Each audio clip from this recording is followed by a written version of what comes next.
Городские автомобильные дороги этой весной стали настоящим испытанием для водителей.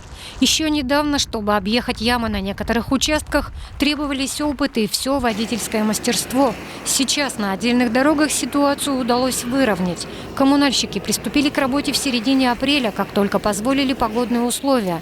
Предварительно специалисты управления городского хозяйства провели комиссионное обследование улично-дорожной сети на предмет выявления дефектов дорожного покрытия в виде ВыбН.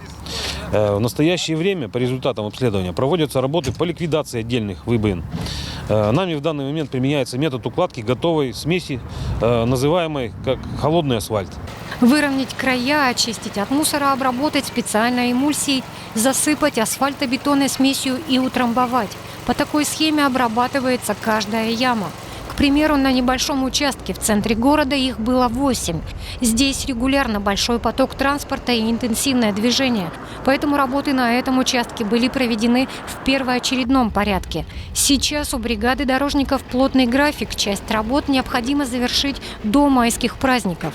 В первую очередь данные работы будут проводиться на участках улиц, где будут проходить мероприятия, посвященные 77-й годовщине со дня Победы в Великой Отечественной войне.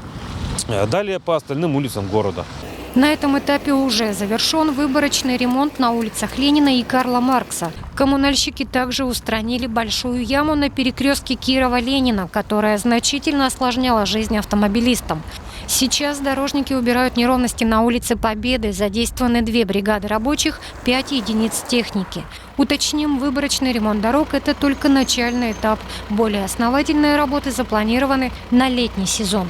Специалистами МКУ УГХ проводятся обследования по выявлению участков дорог, где необходим ремонт со снятием верхнего асфальтового слоя.